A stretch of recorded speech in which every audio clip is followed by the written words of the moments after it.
है आप सभी लोगों का आज की एक नई वीडियो में। आज हम लोग पढ़ने वाले हैं मौलिक कर्तव्य और यहाँ से 30 PYQ MCQs को भी देखेंगे और 100% ट्रिक के साथ हम पूरे मौलिक कर्तव्य को याद कर लेंगे। उसके जो इम्पोर्टेंट तथ्य हैं यहाँ से एग्जाम में प्रश्न बनते हैं। आइए वीडियो को स्टार्ट करते हैं।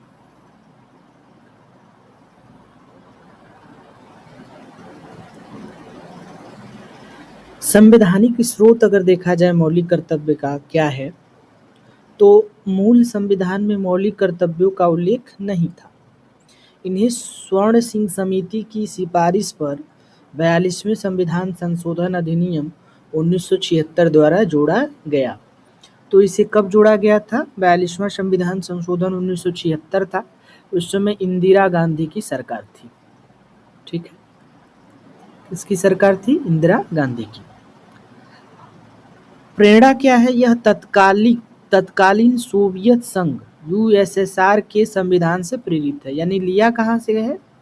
तो यूएसएसआर यानी सोवियत संघ रूस के संविधान से लिया गया है।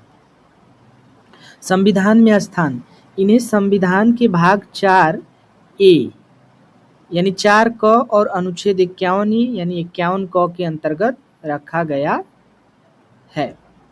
आगे बढ़ते हैं।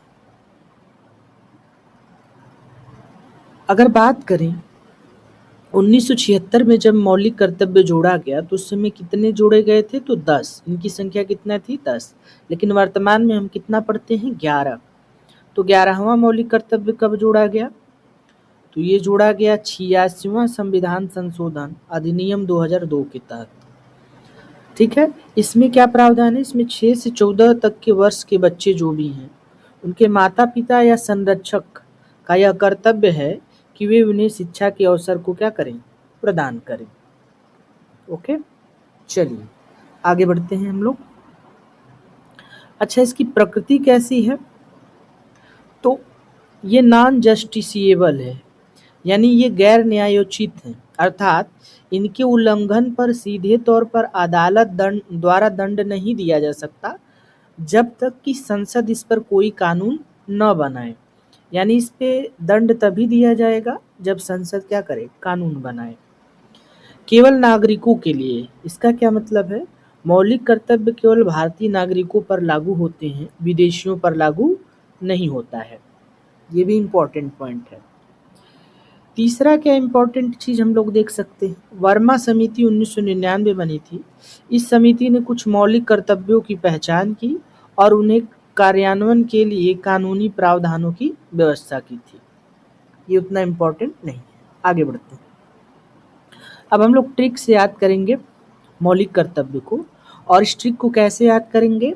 अल्फ़ाबेट जो इंग्लिश का होता है, ए से के तक आता है, ए से के तक हम ध्यान में रखेंगे और एक एक वर्ड से मूल्य कर्तव्य को याद करेंगे। चलिए देखिए कैसे याद करते हैं। जैसे ए फॉर होता है अबाइड। अबाइड का मतलब होता है अनुपालन करना। अब अबाइड मतलब अनुपालन करना, ध्यान रखिए। अब किस चीज का अनुपालन करना है? संविधान का पालन करें और उसके आदर्शों जैसे कि राष्ट्रध्वज, राष्ट्रगान का सम्मान करें। तो ए फॉर अबाइड, अबाइड मतलब अनुपालन। तो किसका अनुपालन करना है? राष्ट्रध्वज का, राष्ट्रगान का, संविधान का। चलिए अब ए के बाद बी देखेंगे। बी फॉर हमें याद रख लेना है बापू। बी फॉर बापू याद रखेंगे। अब बापू का क्या रिलेशन है? स्वतंत्रता संग्राम के उच्च आदर्शों को हृदयों में सजोएं और उनका पालन करें। बापू और अन्य क्रांतिकारियों की, यानी जितने भी स्वतंत्रता संग्राम के सेनानी हैं या उनके जो उच्च आदर्श हैं, है ना, उसे हम क्या करें? अपने दिल में सजो के रखें। ये हमें कौन सा मौलिक कर्तव्य बताता है? बी फॉर बापू। यहाँ से याद कर सकते हैं।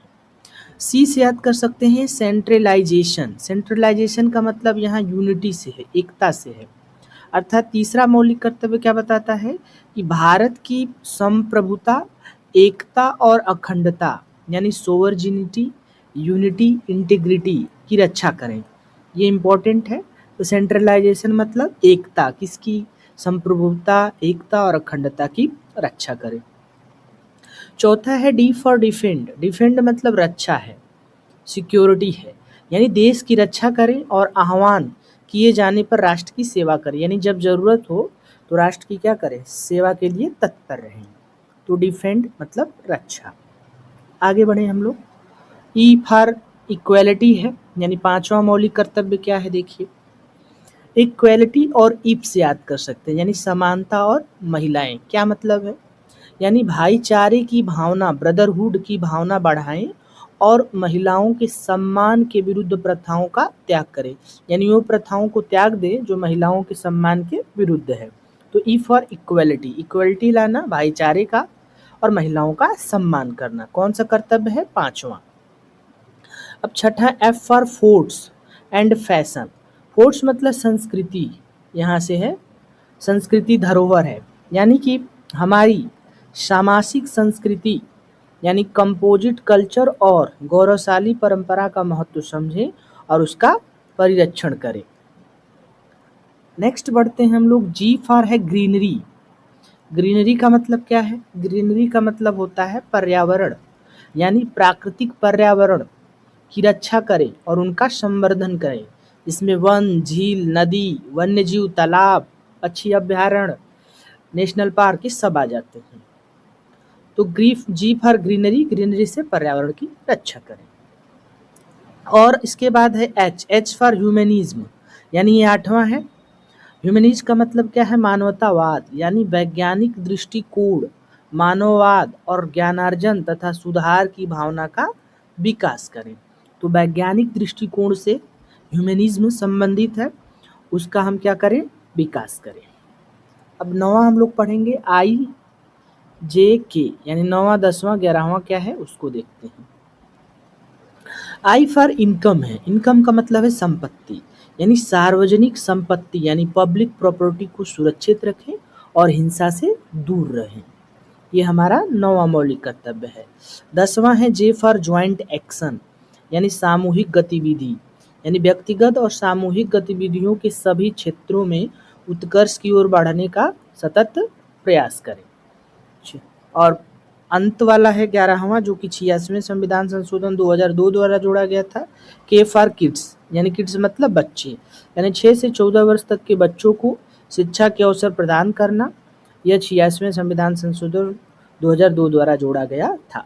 तो ये रहे टोटल 11 मौलिक कर्तव्य। आई थिंक याद हो गया होगा, जब हम लोग प्रश्न करेंगे तो वहाँ रिवीजन भी कर लेंगे। चलिए आइए स्टार्ट करते हैं। पहला प्रश्न है, भारतीय संविधान के किस अनुच्छेद में मौलिक कर्तव्य का वर्णन है? अनुच्छेद 51, अनुच्छेद 51A, अनुच्छेद 50 या अनुच्छेद 52? तो सही उत्तर है अनुच्छेद 51A। ये किसका पार्ट है? भाग 4A का पार्ट है। चलिए प्रश्न संख्या 2 देखेंगे।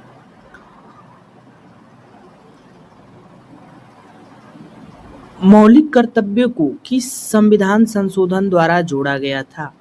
42वां संविधान संशोधन, ये कब होता है? 1976 में। 44वां संविधान संशोधन कब होता है? 1978 में। 86वां संविधान संशोधन कब होता है? 2002 में। 73वां संविधान संशोधन कब होता है? 1992 में। तो ये पूछ रहा है मौलिक कर्तव्य को किस संविधान संशोधन द्वारा जोड़ा गया था? सही उत्तर है 42वां संविधान संशोधन 1976 में, इंदिरा गांधी की सरकार के समय। आगे बढ़ते हैं। तीसरा प्रश्न है, वर्तमान में संविधान में कुल कितने मौलिक कर्तव्य प्राप्त हैं? 10, 12, 11 या 8? तो हमें पता वर्तमान में 11 है। आगे बढ़ें। 11वां मौलिक कर्तव्य कब जोड़ा गया? सन 1976 में, 2002 में, 78 में या 92? तो सही उत्तर है 2002 में। पांचवा प्रश्न हम लोगों का है, मौलिक कर्तव्य का विचार किस देश से लिया गया है? अमेरिका से लिया गया? नहीं, यहाँ से तो मूल अधिकार लिया गया था, यानी मौलिक अधिकार बोल सकते हैं। क्या कनाडा था? नहीं। क्या ब्रिटेन था? नहीं, ये था सोवियत संघ, रूस। आगे बढ़ते हैं। छठवां प्रश्न है, स्वर्ण सिंह समिति ने कितने मौलिक कर्तव्यों की सिफारिश की थी? ये बहुत इंपॉर्टेंट प्रश्न है, क्योंकि यहाँ गलती कर देते हैं लोग। क्या 10 है, 8, 11 या 12? सही उत्तर इसका 8 है। तो स्वर्ण समिति ने कितने मौलिक कर्तव्य की अवधारणा पेश की थी? 8। चलें आगे बढ़ते हैं। हमारा 7वां प्रश्न आज का है, मौलिक कर्तव्य संविधान के किस भाग में वर्णित है? तो भाग 4A। 8वां प्रश्न है, निम्नलिखित में से कौन सा मौलिक कर्तव्य नहीं है? तो राष्ट्र ध्वज का सम्मान करें, ये तो है। करों का भुगतान करना, कर की बात नहीं की गई थी। सार्वजनिक संपत्ति की बात की गई थी। पर्यावरण का संरक्षण की बात की गई थी। तो सही उत्तर है करों का भुगतान करना, ये नहीं था। आगे बढ़ते हैं 9वें प्रश्न पे। सामासिक संस्कृति के अंतर्गत के संरक्षण का कर्तव्य किस अनुच्छेद के अंतर्गत आता है? तो सामाजिक संरक्षण की बात की गई है। तो पहला है 51A, फिर 51F, 51G या 51I। जी से हम ग्रीनरी पढ़े थे, ग्रीनरी मतलब पर्यावरण से संबंधित था। आई फॉर हम लोगों ने क्या पढ़ा था? आई फॉर हमने इंटीग्रिटी पढ़ा था। आई फॉर इनकम, इनकम पढ़ा था। इनकम का मतलब ये संपत्ति से था, यानी सार्वजनिक संपत्ति की रक्षा करें। एफ फॉर हमने क्या पढ़ा था? एफ फॉर फोर्ट पढ़ा था। फोर्ट यानी फोर्ट और फैशन ना। तो इसमें फोर्ट और फैशन में क्या था कि सामाजिक संस्कृति इसी में आया था। तो ये हमारा उत्तर सही है। ए फॉर एबाइड था। एबाइड मतलब अनुपालन करना हम पढ़े थे, मतलब संविधान का पालन करें, राष्ट्रध्वज, राष्ट्रगान, ये सब। तो यहाँ पे पूछा क्या है? सामाजिक संस्कृति। तो हमारा सही उत्तर है 51AF। आइए आगे बढ़ते हैं। 11वें मौलिक कर्तव्य का संबंध किससे है?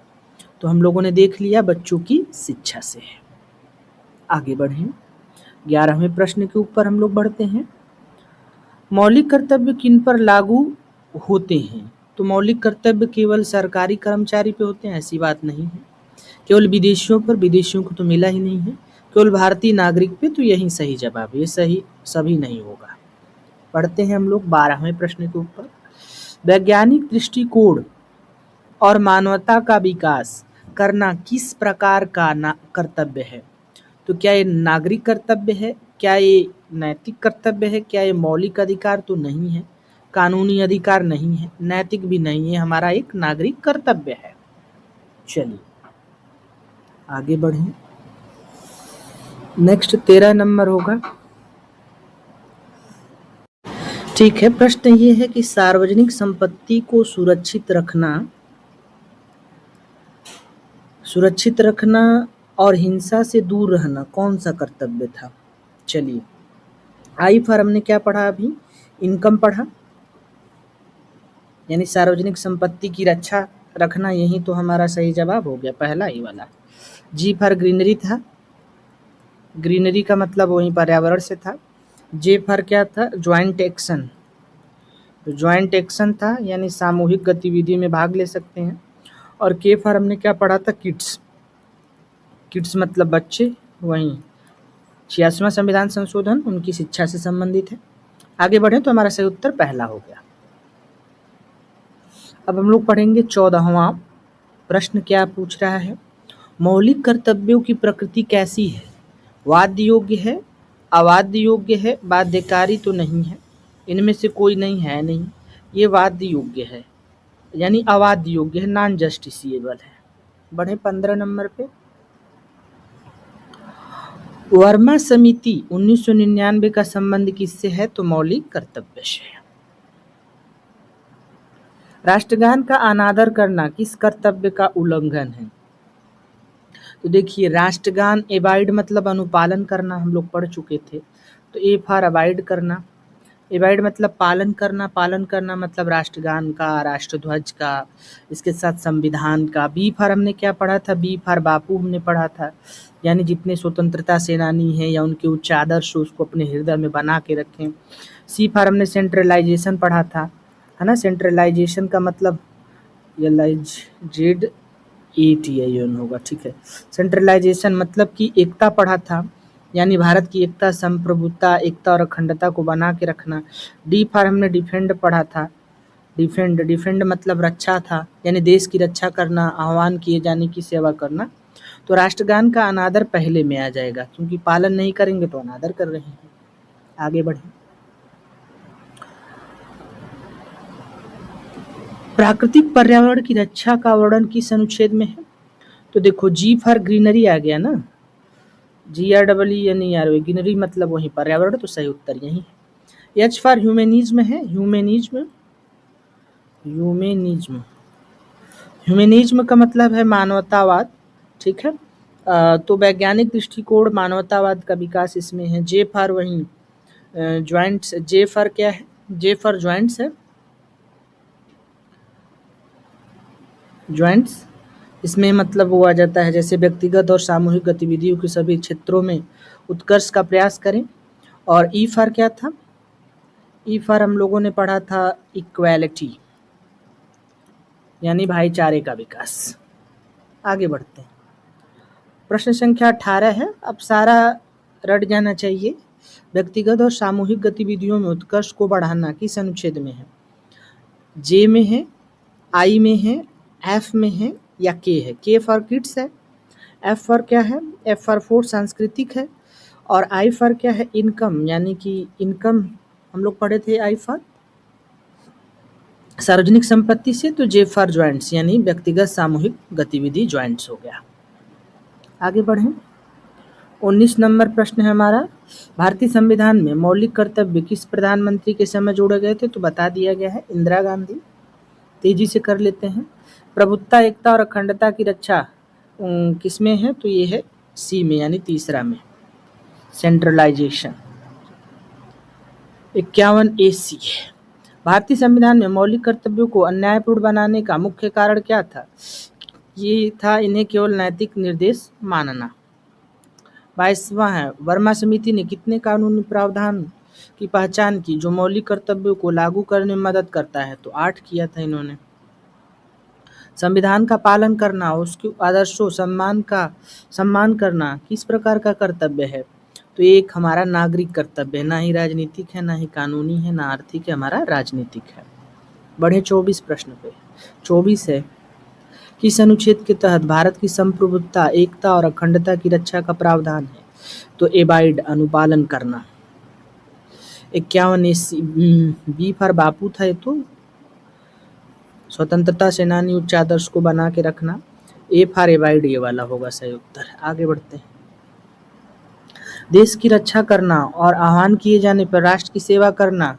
डी फॉर डिफेंस, तो डी फॉर डिफेंस खोजिए, पहला सही उत्तर। आगे बढ़ते हैं, महिलाओं के सम्मान के विरुद्ध प्रथाओं का त्याग करना किसका कर्तव्य? Equality, direct. आगे बढ़ें, 27 नंबर, सामाजिक संस्कृति शब्द का प्रयोग संविधान के किस भाग में हुआ है? तो ये हुआ है मौलिक कर्तव्य में। लास्ट के 3 प्रश्न, वन्यजीव संरक्षण अधिनियम 1972 किस मौलिक कर्तव्य को कानूनी आधार प्रदान करता है? तो वन्यजीव संरक्षण ग्रीनरी में आ जाएगा। चलिए, 29 प्रश्न है, वैज्ञानिक दृष्टिकोण मानवतावाद, humanism, H for humanism. Next last प्रश्न आज का, सार्वजनिक संपत्ति को नुकसान पहुंचाना किस कर्तव्य का सीधा उल्लंघन है? तो आई फॉर इनकम। तो बहुत बहुत धन्यवाद, उम्मीद है कि वीडियो पसंद आया होगा। वीडियो पसंद आया तो लाइक शेयर सब्सक्राइब करें। आपका धन्यवाद।